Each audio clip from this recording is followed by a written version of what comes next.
aquí en Puebla la Junta Local de Conciliación y Arbitraje se compone de 6 juntas especiales, cada una de estas tiene su competencia. Un ejemplo, la junta número 1, el transporte, escuelas. Vaporarias. La junta número 5, exclusivamente la Universidad Autónoma de Puebla, los conflictos que hay contra ellos. ¿Sí? Y entonces, estos se componen de un presidente, de un auxiliar, de sus secretarios y actuarios, la integración de las juntas. Es decir, efectivamente no había jueces.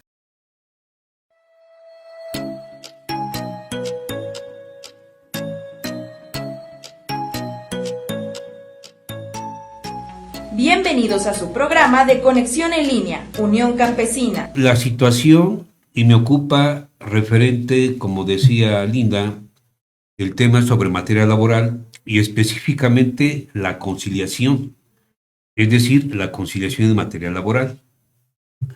Antes a ello, permítanme decirles, esto es nuevo, dada a la reforma en materia laboral, Ley Federal del Trabajo. Estuvimos bajo la vigencia de la ley de 1980, luego vino la ley de 1912 y la ley de 1919, pero aclarando que antes a esto fue del 24 de febrero de 2017 y ya posterior vino una del 1 de mayo de 2019. Entonces, eso nos está abocando ya en la actualidad las nuevas generaciones al nuevo sistema. Entonces, a ver, a manera de comentario para ser más preciso y entendimiento del auditorio, porque aquí debo precisar, más que nada este tema va dirigido a los trabajadores, que son los que lamentablemente muchas veces están en estado de indefensión. ¿Como para hacer los procesos más cortos? Pues... ¿Cuando dejan de trabajar? ¿Sería la conciliación? Esa es la intención. Vamos, hablando en materia legislativa, esa reforma, esa fue la intención de hacer los procedimientos más cortos.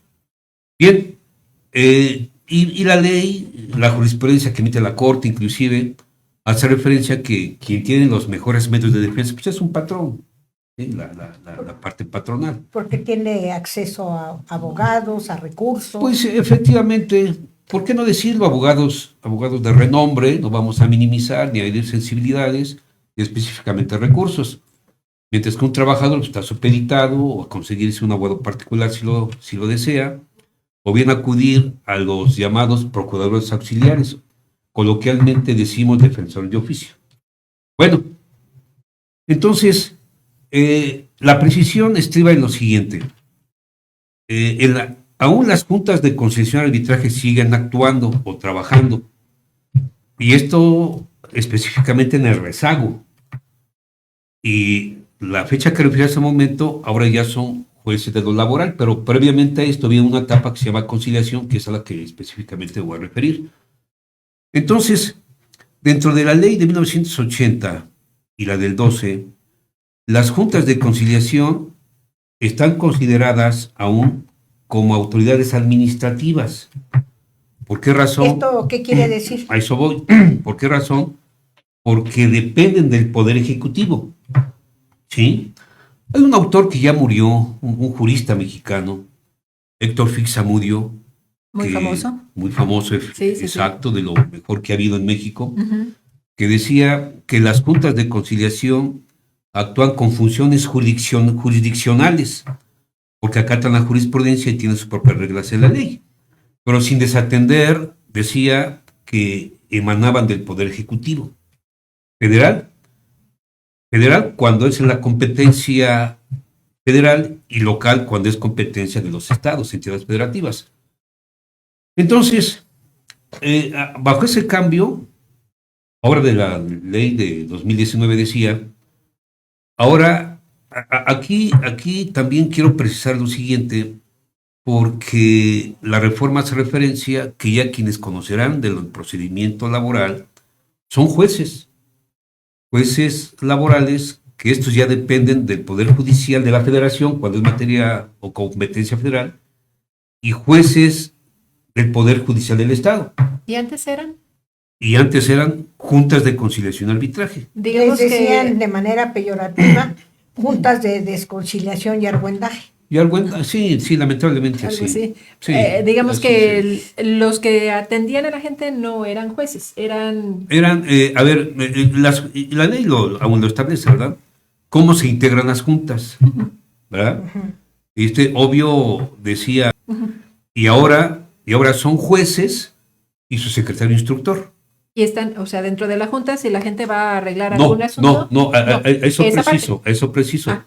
Porque ahora, como las juntas decía, siguen actuando bajo el organigrama que acabo de Ajá, comentar. así como... Sí, y los lo jueces plantean. que ahora tienen su domicilio muy independiente y su bueno, más que nada, ya emanan del Poder Judicial del Estado. ¿Sí? Y esto decía, tienen su juez de lo laboral y su secretario instructor, que pues ahora ya sí lo establece la ley. Pero aquí ocurre algo, y es lo que decía hace un momento, lo que más quiero precisar. Porque, a ver, dice la ley que antes de acudir a la fase judicial o jurisdiccional, es decir, antes de acudir al juez, ya a través de una demanda formal, primeramente se tiene que agotar la fase de conciliación. Y aquí viene la contrariedad. ¿Por qué razón? Porque en esa fase específicamente, la conciliación, los conciliadores específicamente, estos emanan del Poder Ejecutivo. Es decir, a nivel nacional hay un director general y en los estados hay un director estatal. Ejemplo, aquí en Puebla. Aquí en Puebla tenemos el Centro de Conciliación Estatal que se ubica en la 8 Poniente entre la 9 y 11 Norte. Exclusivamente ámbito local. En el ámbito federal, al igual tenemos conciliadores que están aquí en la Plaza San Francisco. Bien, entonces dado a ello, déjeme decirle, hay un apartado específico en la ley. Es decir, atribuciones de las conciliaciones y atribuciones ya jurisdiccionales, es decir, del juez. Entonces, aquí va el problema y es cotidiano en el cual los trabajadores luego salen afectados. ¿Por qué razón? Si ahorita un trabajador, qué sé yo, es despedido de su centro de trabajo en estos momentos, pues hoy no hay labores, ¿verdad? Pues sábado, mañana, domingo, tendrá que acudir al centro que comentaba. Hasta el día lunes. Sí, hasta el día lunes. Y esto empieza con un citatorio ahí esa oficina se compone de conciliadores. El 1, el 2, el 3, la mesa que sea asignada. Para ello, obviamente, el trabajador se anuncia, ¿verdad? Le piden datos muy, muy específicos, pero aquí luego, lamentablemente, ellos desconocen estos y aquí vienen los detalles. O documentos, por ejemplo. Documentos, si inclusive, hay sí.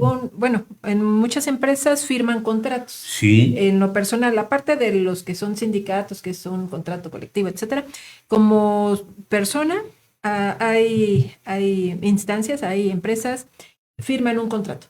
Y por lo regular, en muchas de ellas, el trabajador nunca tiene copia del contrato. O sea, ya lo vio, lo firmó. No le dan. Y No le dan la No le copia. porque, bueno, van en diferentes, no sé si serían esquemas, ¿no? Lo de asimilados al salario, creo, que también hacen un contrato, que muchas veces el trabajador es como un prestador de servicios, como un proveedor y no es empleado. O sea, manejan diferentes figuras, ¿no? Sí. Y no Y tienen un todas son documento. trampas para Bueno, no sé si evadir. son trampas, pero no, dijéramos de esa manera, ¿no? Bueno. Trampas para evitar Luego, responsabilidades, ¿no? así resulta ser. pero el trabajador, por Así ejemplo, no resulta tiene el ser. papel, no tiene el documento y pues llega a la junta. Ajá. Dice, pues no, Sí. pues fíjese que me corrieron. ¿De dónde? Pues de la empresa X. ¿Y qué trabajo tenía tal? A veces el trabajo es, no sé, servicios y esta persona no se dedica a servicios, sino se dedica a almacenaje. Sí. Y dice lo contrario de lo que desempeñaba. Bueno, en realidad yo estaba en el almacén y estaba acomodando cosas o... Sí, sí, mire, le comentaba, aquí vienen los problemas. Lo que estaba usted comentando, Olivia, mire, es obligación del patrón darle su formato al trabajador, es decir, del contrato, su tanto, porque obviamente se firma por duplicado, un patrón del trabajador, pero no se los dan. No se lo dan. Sí, y la ley del trabajo establece un apartado claramente en que dice obligaciones del patrón y obligaciones del trabajador. Dentro de esto está que el patrón debe entregarle su contrato para que así como es el caso que es despedido, llegar a esta instancia que refiero. Y número uno, obviamente su nombre completo, su dirección, datos evidentemente personales. Personales, sí. Y después el centro de trabajo, es decir, nombre, razón social, según sea, actividad del patrón y dirección. Entonces, déjame decirle, si tiene el contrato, llega y lo pone a la vista, ¿no? Aquí están, Sí, lo leen y ya. aquí están los datos que vienen en este contrato, esa fue su fuente de trabajo. Pero como no hay, el trabajador sí, bueno, tuve contrato, pero nunca me dieron, o no hubo contrato inclusive. O a lo mejor la empresa se llama X y la razón social Aquí viene el problema. es efectivamente. otra totalmente Ese es el diferente problema. y el trabajador no la conoce. Ese es el O sea, problema. no sabe ni dónde trabaja. Bueno, Sí. digo, legalmente, ¿no? Sí, Sería. porque el centro de conciliación, él se aboca tocante a los datos que le da el trabajador. Ujú, Y efectivamente, así suele suceder. Está proporcionando datos equivocados. ujú. Pero porque así, no es que la empresa se llama lavado y engrasado, por decirlo así, Ajá. ¿verdad? No precisan bien el nombre porque pues, no les dan seguro social, no les dan contrato, y así, porque nada más vieron a la vista eso, ¿verdad? Sí, el letrero dice lavado y engrasado. Cuando realmente, ya jurídicamente hablando, las empresas que están constituidas, pues tienen su acta constitutiva, Ujú, son personas morales. Cuando son negocios, pues tienen sus documentos de hacienda, ¿verdad? De ayuntamiento, su licencia de funcionamiento, y ahí vienen los datos precisos. ujú. Pero eso no lo ve el trabajador. Sí, ¿no? Entonces da un nombre equivocado, o inclusive hasta del patrón, que no corresponde.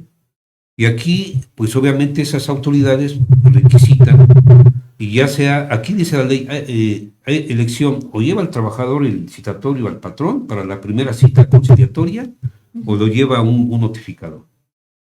Bueno, dice la ley, lo puede llevar el trabajador. Y si no comparece en una segunda, es obligación que lo lleve el funcionario. ¿Sí? Pero reiteradamente van mal los datos. Sí, porque llega, oiga, la empresa lavado y engrasado. No, aquí no es. O, bueno, a lo mejor está el letrero, pero. No, pero aquí no es. ¿Y qué ocurre? O sea, no se lo puedo recibir el. O no lo reciben, o si lo reciben, ¿sabes qué? Pues no vayas porque mira, está mal. Hasta la dirección está mal. Ujú. Mira, aquí está todo mal. Pues ya no vayas.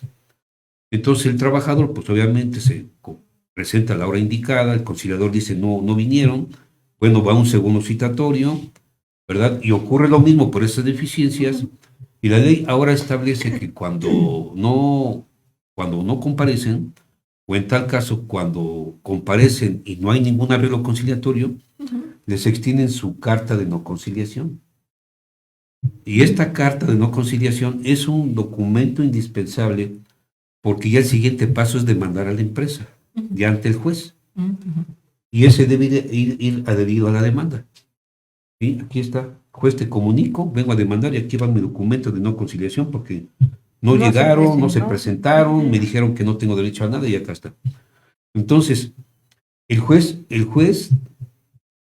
al ver esos documentos, la demanda y esto que referimos, pues le da entrada a esta, la radica, la registra y etcétera. Y ordena notificar al patrón para que tenga conocimiento que hay una demanda y le da un plazo para que la conteste. Sí. Pero aquí volvemos a caer, bueno, ni contestes, porque volvemos a no es el nombre, no es la empresa, no es el domicilio, ni te preocupes. Bueno, entonces, ante el juez ya no se pueden enmendar estos errores. Ya no. Y anteriormente en las juntas de conciliación permitía la ley, que decía, se puede aclarar la demanda, se puede llamar a un demandado, se pueden precisar datos incorrectos. Digamos que ese procedimiento se perdió. Eh, ¿Y se vuelve a empezar de cero? sí, Como si levantara otra demanda sí, contra otra. No es que se haya perdido, sino que sí lo decía la ley. La ley del 80 y la ley del 12. Compartan, muchachos, compartan. Muchachos, por favor, compartan, nos va a quedar grande. Muchachos, nos va a quedar grande en serio. Por favor, muchachos, sí, compartan. Dale like a este video y compártelo a quienes creas que le puede interesar. Suscríbete y activa la campanita para que no dejes de ver nuestro contenido. Hasta la próxima.